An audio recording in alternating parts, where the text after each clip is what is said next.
welcome back. I forgot I had the big key, so I just have to open this and now I'm good. So I'm going to kind of finish the note from yesterday a little bit. Which was about solution to meaninglessness, or just thinking about it more. In the context of the end of a confession, kind of.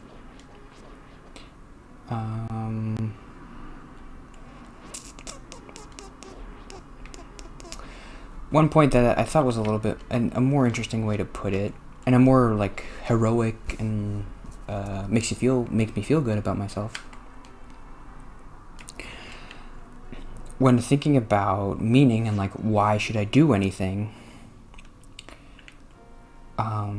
if you think about like what I said yesterday, the positivity and like just not thinking about it, that's some people's solution, is to just not think about it too much and just be like, oh, just live day to day, do your stuff, be happy with the little things.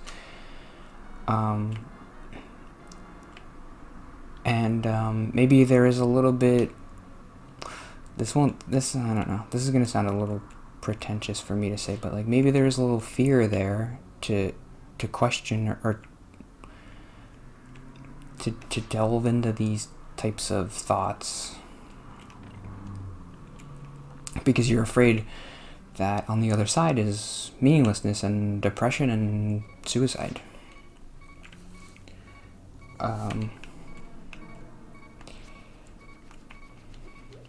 Ooh, I died. But this is gonna be super pretentious. I have a fairy. I'm not a heroic person. I'm the most cowardice, laziest person in the world. Do I get something special if I do this whole thing? But for me, it feels a little heroic to be like, well, I don't want to avoid the thoughts. I don't want to be afraid. I want to conquer the thoughts and be like, go to the other side and be like, okay, what's on the other side of this thing?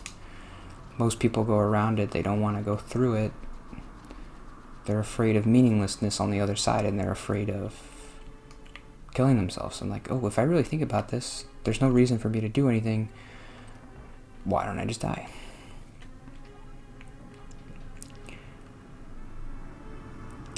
I guess I can say that's not other people's.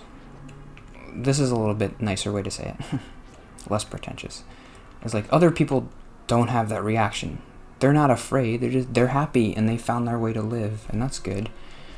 But for me, it would always feel like a fear, being afraid to think about it.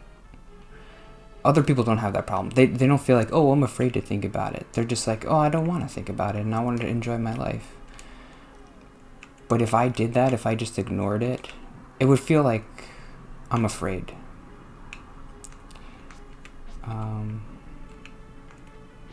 And I don't want to be afraid.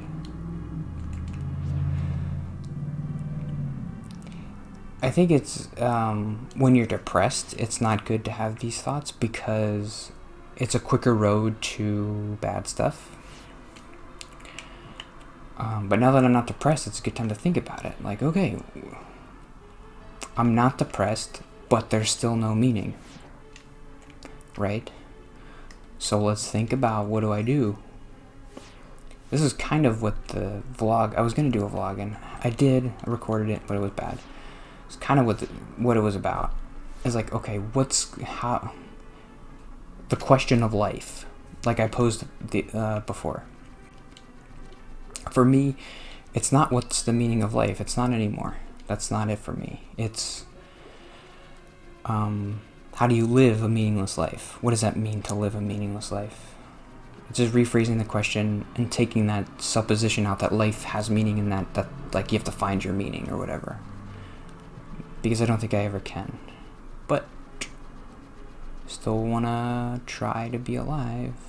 I can just go, right? Whatever.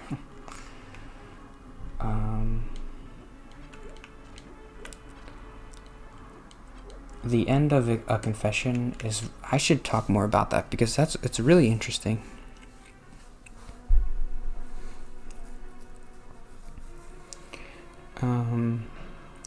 So the first, it's like 16 chapter book, and the first 10 chapters are stuff that I really like, where he's like, oh, life is meaningless, and he's kind of explaining it in a really interesting way.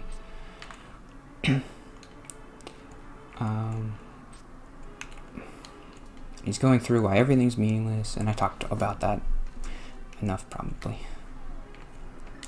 I remember this part, the wall moves if I... Okay.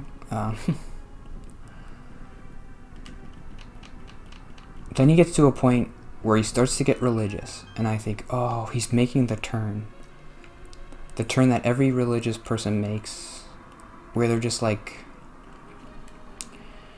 well, he starts off in a good way. He says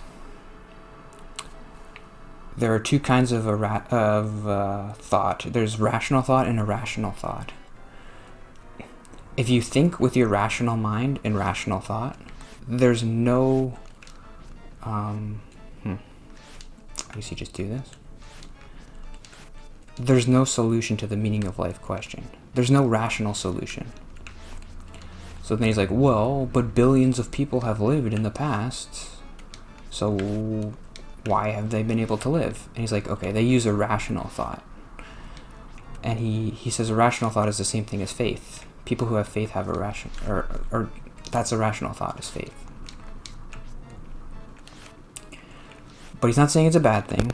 I mean, obviously it's kind of a pejorative thing to say it's irrational. But he's like, oh, it doesn't mean it's bad, though. Gimme. These guys are hard. Ooh. Why are they dying? I can just kill one of them. I have a fairy still. So I have to focus. I have to focus because I'm going to lose my fairy. Wow, this is tough. Gimme. Okay, I kind of have an idea of how to do it.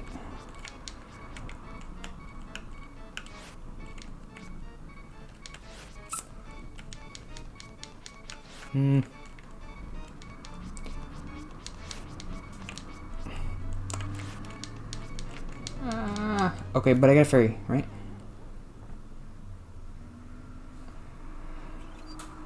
Cool.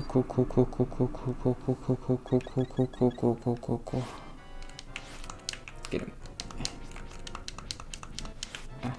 Get him. Come on. I should beat this. In this game, the fairy refills your health. It doesn't just give you 3 hearts, which is ridiculous in the first Zelda. Oh, got him. Cool. Okay, so irrational thought and rational thought.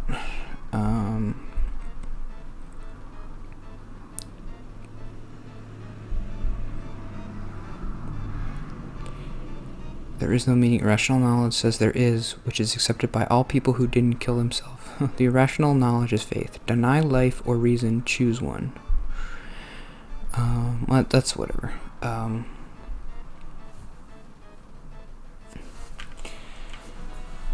So, okay, get distracted. So I like that he kind of says, like, so he doesn't totally reject everything. He just, sometimes when you hear Christian journey to Christianity, they're like, they have this amazing realization and they're like, oh, God's real and everything in the past was stupid and now I just believe in God. But Tolstoy doesn't really say that. He's like, everything in the past that I was doing was with my rational knowledge, was with my reasoning and my brain. And like, I got a good brain and I thought about a lot of cool stuff and interesting stuff. But it's impossible to use rational knowledge to find a meaning of life. There is no meaning of life in rational knowledge. And then he's like, well, everybody for 1 billion years have been able to live. Why aren't they just all killing themselves? Because they have a rational knowledge and a God and faith. Then after that, he starts to go down a path where he's like, oh, I'm a Christian now. The good thing about the book is it's not linear. Books like these, sometimes they're like They start out, oh, I'm an atheist, and this is how I became a Christian. I was thinking like this, and now I'm thinking like this. But Tolstoy doesn't do that. He's like, he seems to be the same person the whole time. He's like, I had these thoughts before, then all this stuff happened. Now I'm kind of in this position, but now I'm thinking about all this other stuff, and it's like going, it's not a straight line, it's like squiggling all over the place. And he's like, well, what about the stuff in the past that I was learning? My nose is itchy again. I don't like scratching it. So probably I have a ton of notes about this. So I was starting to get worried, and then I wrote this point like, wait, because there's a point where you think it's going down this linear path where he's going to be like, oh, I had all these bad thoughts before. Then I realized, oh, I need a rational thought. I need to just believe. And you're like, what? That's not going to work for me. I can't just believe irrational thoughts. It doesn't make sense. It's irrational. And so, but then he has another turn where he's like, he's going to start. So this is the really interesting thing. I'm trying to make it. He has this epiphany. So this is where most books would end. Like most Christian books were like, oh, I became a Christian and everything's good now. He's like, I had this epiphany where like I just need to have faith. And once I had faith, I was happier. Everything in life had more color and meaning and happiness. And then that's usually where a Christian book would end and be like, so if you just do what I did, you can be happy. So just become a Christian and you'll be happy. But Tolstoy continues. It doesn't end there. So I was worried. I was like, oh no, the book's gonna end like this. Tolstoy's just like a boring Christian guy. But there was one thought where I'm like, oh, he's turning back. And so this is where it starts to get complicated. Like, life is complicated. It's not a straight line. It's not just believe in God and everything's fine. I probably have to get some other secret before I can go up there.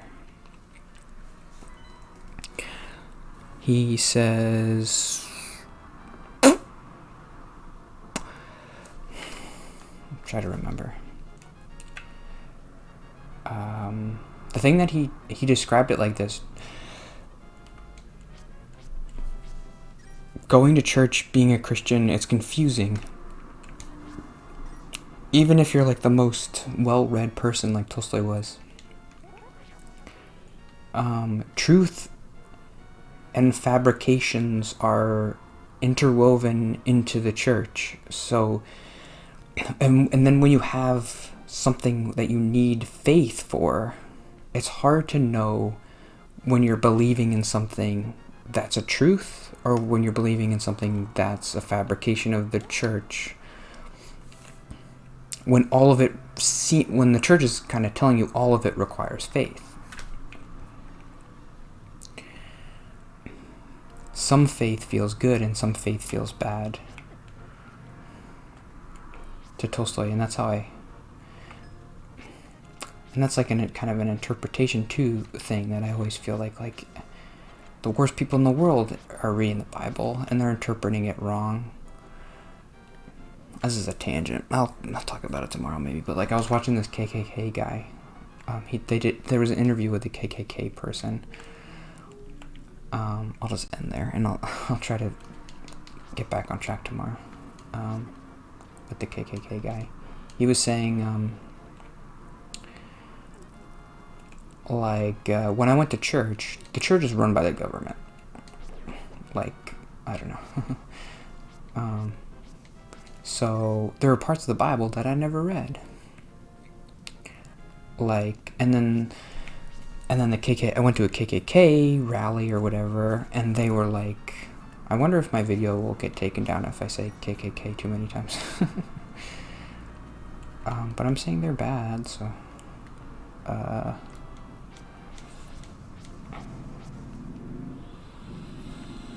He went to a rally, and then the KKK people were like, did you ever read this verse in the Bible where it says the races shouldn't mix? And I'm not sure exactly which verse he's talking about, but he's like, no, at church they never show me this part of the Bible. Then I started reading the Bible and I'm like, yeah, the races shouldn't mix. I read the Bible. I never got that. So it's like the worst people in the world, we're interpreting it all our own way.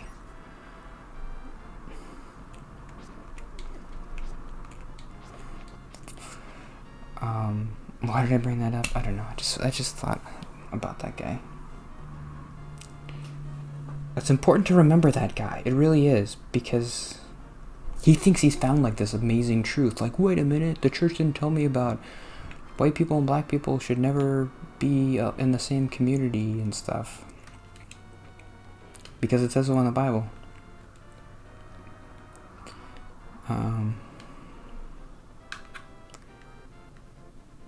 It's just important to remember that those people exist so that you know not to become one.